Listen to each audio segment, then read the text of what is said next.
La montée en puissance des réseaux sociaux ne constitue-t-elle pas une menace pour les médias traditionnels? Voilà, pour en savoir plus, pour répondre à cette question, nous avons réussi à approcher un monument de la presse congolaise. Kibambi Chintwa Wamusemeba. Bienvenue. Merci. Vous savez, ce n'est pas toujours facile d'approcher, d'interroger, d'interviewer un homme de votre trempe. En fait, c'est parce que on n'a pas beaucoup de temps à réserver aux interviews. On en a tellement réalisé. Vraiment. Kibambi Chintwa est président national de l'ANEA, l'Association nationale des médias privés du Congo. Voilà, c'est lui le patron. Il est aussi directeur général de Numérica Télévision. La télévision qu'on a surnommée Média École, Télé École, tout ça. Voilà, c'est lui le patron. Je crois il n'est plus à présenter. Kibambi Chintwa, avant de venir, j'ai annoncé quand même que j'allais vous recevoir. Les gens veulent toujours que je revienne sur la question de savoir pourquoi vous êtes toujours accroché à ce métier de journalisme, de journaliste. Vous êtes toujours accroché à ce métier pendant si longtemps, la grande partie de votre vie. Oui, c'est très simple. En fait, il y a plusieurs vies dans cette vie de journaliste.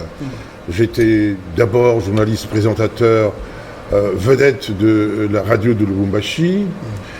Je suis allé en Europe pour me former dans ce domaine, non seulement le domaine de présentation, mais également de la production, tout ce qui entoure la production radio. Je suis revenu, je suis encore reparti pour faire une autre formation, celle de l'audiovisuel de manière générale, mais pour sortir formateur. Et donc, j'étais formateur, et après cela, j'ai eu l'honneur d'être choisi parmi ceux qui devaient accompagner le maréchal Mobutu. Et donc, c'est une autre vie. À l'époque, c'était une sorte de promotion, il faut l'avouer. Et après cela, à l'arrivée de l'AFDEL, j'ai été chassé des médias officiels, ce qui est tout à fait normal parce qu'à l'époque, j'étais directeur de l'information de la télévision. Quand un autre pouvoir arrive, c'est tout à fait normal qu'on puisse vous écarter. Généralement, on n'écarte pas comme ça, mais on écarte gentiment en vous donnant un poste, en vous mettant sur la voie du garage. Mais nous, on a été chassés comme des malpropres. Et une autre vie, parce qu'après l'officiel, j'ai commencé à travailler dans les médias privés. Et j'ai trouvé que c'était passionnant. Et si je suis resté longtemps, je vais vous dire franchement, il ne faut pas tricher, c'est parce que le travail que nous faisions et que nous continuons à faire avait l'air de plaire, d'intéresser le public. Quand nous commencions ce travail, il n'y avait qu'une seule télévision, il n'y avait qu'une seule radio. Le niveau intellectuel de la population était assez haut que pour savoir distinguer le bien du mal. Et quand vous étiez bon, vous ressembliez on vous supportait comme on supporte les grandes vedettes comment on appelle ça, du football. Oui. Et dans une ambiance comme ça, quand on est jeune homme et qu'on est apprécié par les grands de ce monde, on est apprécié par vos amis et par les jeunes filles, on a envie d'y rester.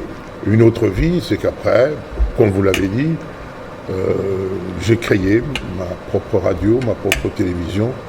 Voilà pourquoi. Et tout ça, en fait, lié par la passion qui m'anime pour ce métier. J'ai toujours envie de faire le mieux que je peux dans ce métier. Et l'autre vie, c'est celle de formateur. Moi, c'est ça. Former les jeunes, c'est ma passion. Une autre passion. Ok, Kibambi Chintwa, dans quelles circonstances vous vous êtes retrouvé dans ce métier? Et c'était en quelle année? À Lubumbashi, en 70, J'étais en réalité en formation au grand séminaire. On me formait pour devenir un prêtre qui devait faire des prêches incendiaires. Et donc au grand séminaire, j'avais ma propre radio, je pouvais écouter la radio quand je voulais, quand le temps le permettait aussi. Et j'ai trouvé qu'il y avait aussi des choses à faire. Parce que, à l'époque, tous les cracks de la télévision et de la radio de Lubumbashi étaient en formation en Europe. Et donc sont restés les jeunes gens qui se débrouillaient et qui de temps en temps commettaient des erreurs qui, à mes yeux, étaient insupportables. Je m'étais dit, je vais aller les corriger. Voilà dans quelles circonstances je suis allé me présenter à la radio, c'était à Lubumbashi. Après Lubumbashi, je suis... Radio officielle. Ouais, la Voix du Zaïre. RTNC d'abord, et puis Voix du Zaïre ensuite. Oui, Kivambi Shintoa, nous allons entrer dans le vif du sujet d'aujourd'hui. Vous étant président national de l'ANEAP, comment vous appréciez d'abord la montée en puissance des réseaux sociaux? Votre lecture personnelle? Ma lecture personnelle est que cette montée en puissance, comme vous l'appelez, est tout à fait normale et légitime. Je vais vous dire que j'ai eu la chance, à la fin de l'année dernière, d'aller assister ou prendre part à une rencontre qui se réunissait à Berlin, en Allemagne, où je me suis rendu compte que les Allemands étaient en train d'apporter une autre réponse. J'apprends d'ailleurs que vous venez fraîchement de là-bas. Ils voulaient apporter une autre réponse à cette montée fulgurante des réseaux sociaux. Eux, ils estiment, vous savez que les Allemands ont produit des grands savants, des grands philosophes. Ils estiment que si les réseaux sociaux venaient à dominer le monde, eh bien, ce serait un manque à gagner pour la jeunesse en formation aujourd'hui. Puisque dans les réseaux sociaux, on ne peut pas lire comme on lirait dans un livre. Vous me direz, il y a aussi des livres sur Internet. Alors, eux, ils se sont engagés à faire en sorte que cette influence puisse diminuer de plus en plus auprès des jeunes. Comment aborde-t-il le problème? Il conseille aux parents, chaque fois que les enfants rentrent des écoles, qu'ils les trouvent en train de lire le livre papier. Parce que, en se contentant seulement de réseaux sociaux, on ne peut pas lire en profondeur. C'est ce qu'ils estiment. Et donc, quand vos enfants rentrent à la maison, qu'ils vous trouvent en train de lire le livre papier. Ainsi, après vous avoir posé les questions, vous leur direz que c'est dans ces livres-là qu'on découvre la quintessence des choses et que dans les réseaux sociaux, c'est un peu superficiel. Et on ne peut pas être accroché aux réseaux sociaux au risque de perdre votre vue. Donc, ils ont déjà des stratégies pour essayer de décourager les jeunes de n'avoir affaire qu'aux réseaux sociaux. Et j'ai découvert une autre chose. J'ai découvert, je suis dans un restaurant pas mauvais, je trouve des couples en train de manger. Le mari a son téléphone, la femme a son... Ils ne parlent pas. Mais quel monde! C'est la tendance...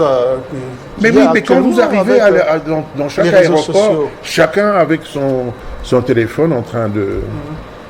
Donc il faut faire attention. Si pour eux, ils constatent que c'est dangereux pour leurs enfants, et nous, Africains, qui sommes connus pour la plupart comme étant des personnes qui ne lisent pas, c'est donc encore beaucoup plus dangereux pour nous. Bon, est-ce que vos médias, est-ce que vous ne vous sentez pas menacés avec cette prolifération? Menacé, non. Vous n'êtes pas menacé de disparition? Non, quand même pas. C'est vrai qu'on voit tout sur les réseaux sociaux. Il y a des gens qui font du bon journalisme et qui sont respectables. Ils sont au contraire encouragés. Et même nous-mêmes qui faisons ce que nous faisons, de temps en temps nous jetons un coup d'œil, quitte à vérifier si l'information est vraie. Et donc, non, c'est la modernité, c'est le monde d'aujourd'hui, il faut vivre avec. Il faut vivre avec. Moi, je me souviens, j'ai une fille qui maintenant travaille avec beaucoup de professionnalisme dans ses réseaux sociaux, Rachel Tita, quand elle était encore avec moi, elle me poussait vraiment, elle me disait, chef, il faut que nous puissions révolutionner. Mais je n'avais pas le temps, il fallait s'occuper du signal, vous savez, quand on dirige un média, on n'a pas toujours le temps. Et aujourd'hui, Rachel fait du très très bon travail. C'est une femme dynamique. Sur les réseaux sociaux. Sur les réseaux sociaux. Mais pourquoi vous ne voulez pas vous adapter à c'est parce que vous ne lisez pas Numérica Direct, de temps en temps, suis... on ne peut pas tout faire non plus, hein, qui trop embrasse mal éteint. Ok. Et maintenant, je ne sais pas, vous êtes au courant de ce qu'on appelle sextape. Cette pluie de sextape qui enflamme maintenant la toile aujourd'hui. Votre lecture, comment vous trouvez? Comment vous voyez ça? Mais c'est le monde d'aujourd'hui. Ce sont les choses les plus faciles à consommer.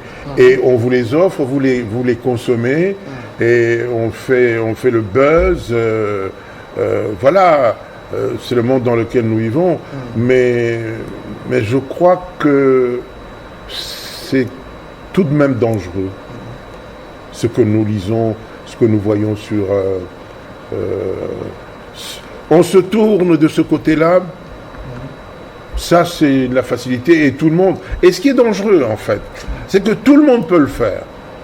Dans en un clin d'œil, ça ne demande pas beaucoup d'efforts. Non, dans le travail que nous faisons, vous et moi, et il y a beaucoup de choses, on ne fait pas n'importe quoi. Il faut unir les intelligences pour faire quelque chose de qualité, ce qui n'est pas fait au niveau de réseaux sociaux. Et ça, c'est dangereux. C'est pour cela que quand on consomme ces médias-là, il est bon d'abord, avant d'apporter crédit aux informations qui sont diffusées, de vérifier auprès des médias que vous estimez être des médias plus fiables. Là, je parle des informations que vous recevez comme ça, de première main. Il faut vérifier, parce que vous êtes d'accord avec moi que beaucoup d'informations ne sont en fait que des intoxications. Beaucoup d'informations sur les réseaux sociaux. Ouais, absolument. Bon, maintenant, que faire pour réduire ou mettre fin au dérapage observé à travers ces nouveaux médias? Disons qu'à la rencontre que nous avons eue en Allemagne, eux, ils s'emploient à faire en sorte que, par exemple, Facebook, dès qu'ils constatent que l'information est fausse, ils demandent à ce qu'elle soit supprimée très très rapidement. Okay. Mais est-ce que nous sommes en mesure? J'en doute très fort. Vraiment. Mais d'autre part, faisons des médias toujours crédibles, bien informés et à la page. Je crois que c'est plus facile quand même de suivre gratuitement la télévision que d'aller s'acheter des mégas pour se réfugier sur son téléphone. Vraiment. Mais comment vous vivez la mutation de la télévision analogique à la télévision numérique terrestre, TNT? De manière très heureuse. L'image est de qualité, le son également. Mais je crois qu'il faut saluer les avancées technologiques. Ça ne va pas s'arrêter là. Il y a beaucoup de choses qui sont en préparation aujourd'hui. Il faut vivre avec, je le disais, c'est le monde d'aujourd'hui et c'est le monde de demain. Nos enfants devront s'attendre aussi. Vous savez, nos enfants se demandent aujourd'hui comment nous vivions, nous, sans téléphone, sans... Ils trouvent notre vie impossible. Et pourtant, nous, on était très bien. Et d'ailleurs, parce que vous parlez vous parliez au début de la télévision, on n'avait qu'une seule télévision, une seule radio. Donc, quand vous faites bien votre travail, au bout d'une semaine, vous êtes connu, apprécié, on devine même votre démarche quand vous marchez dans la rue. C'est extraordinaire. Mais aujourd'hui, ce n'est pas le cas. Ah non, aujourd'hui, il faut vraiment... Télévision. Il faut briller pour être reconnu comme tel. Et on vit dans une sorte d'indifférence. Et moi, j'attribue cela un peu au niveau de notre enseignement. Alors, je vous assure, nous, quand on a commencé la radio et la télévision, quand vous étiez bon, vous étiez bon. Aujourd'hui, je me demande même si ils sont nombreux, ces jeunes, qui savent distinguer quelqu'un qui parle mal, quelqu'un qui parle bien. Je ne sais pas. Vraiment. Maintenant, vous êtes au courant, je sais qu'aujourd'hui, avec la concurrence qui devient très rude, vous étant responsable des médias privés en République démocratique du Congo, comment vous vous adaptez, comment vous vivez cela aujourd'hui avec les acteurs politiques et certaines organisations qui créent des chaînes de télévision, des chaînes de radio, et qui mettent sur pied, qui recrutent des caméramans et des journalistes de fortune, et vous, les médias traditionnels, vous ne représentez pour eux que des diffuseurs. Oui, mais parlons d'abord de la deuxième partie de votre réponse. Quand vous recrutez vos propres journalistes qui travaillent à votre ministère, vous n'êtes plus tellement crédible, puisque c'est quelqu'un qui défend sa chapelle. À ce moment-là, ce n'est plus un journaliste. Et il faut dire aux amis politiques qui ont des chaînes de télévision de diversifier le personnel qui travaille autour d'eux. Sinon, ce n'est plus crédible. Parce qu'ils seront toujours en train de vous encenser, de vous encenser. Très bien. Ok, maintenant, La concurrence, il faut la vivre par la qualité du travail que vous produisez. Et c'est vrai, on a du mal aujourd'hui à recruter des bons éléments. Mais il faut les former. Moi, je me tue à la tâche. De temps en temps, on sort des éléments qui valent la peine.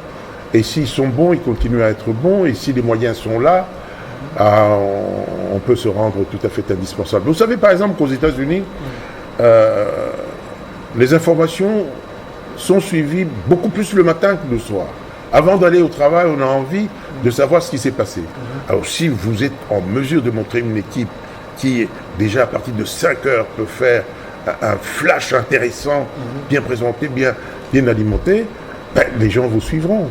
Avant de prendre leur voiture pour affronter les les difficultés de la route, ils auront eu le temps de vous suivre. Non, ça c'est pas un problème. C'est un problème de formation, de connaître l'outil que vous utilisez. Il y a moyen de tenir la concurrence. Pour terminer, vous savez d'abord, quand l'interview, la bonne interview est fonction de la personne qui interviewe, mais aussi de la personne qui répond. Donc, tôt ou tard, on saura tel journaliste, Muyumba, quand vous parlez avec lui, quand c'est lui qui vous interviewe, eh bien, il apporte sa crédibilité à l'entretien. Et ça, on ne l'a pas en un clic. C'est ça. Maintenant, pour terminer, vous étiez reçu par le nouveau ministre de la Communication et Médias. De quoi vous avez parlé? Je lui ai présenté les difficultés qui sont celles dans lesquelles vivent les médias privés. Et j'ai profité de l'occasion pour remercier le président de la République de l'avoir noté dans les souhaits dans un de ses discours.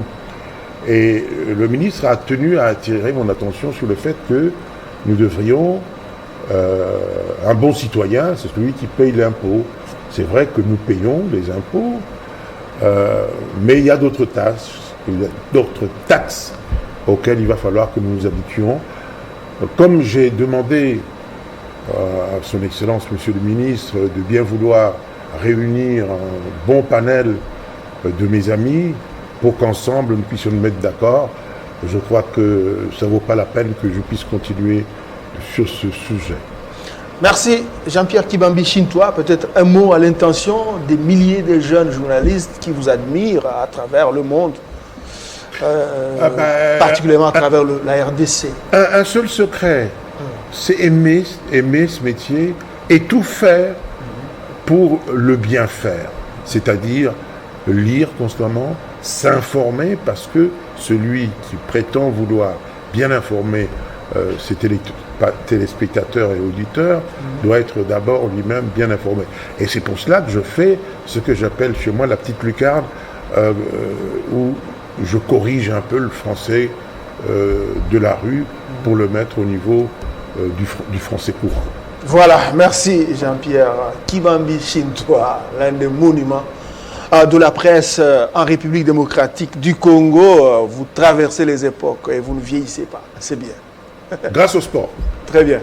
Voilà, merci également à vous. Je sais que vous avez été édifié de tout ce qui vient de la bouche d'un journaliste, pas des moindres, un journaliste qui fait la fierté de ce métier en République démocratique du Congo. Nous avions parlé de la montée en puissance des réseaux sociaux, ce qui constituerait une menace pour les médias traditionnels. Le président des médias privés de la RDC a dit que c'est impossible.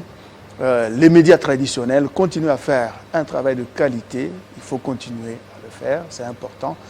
Merci une fois de plus. Restez avec nous car le programme se poursuit sur votre télévision. Nous sommes Télé 50. Au revoir.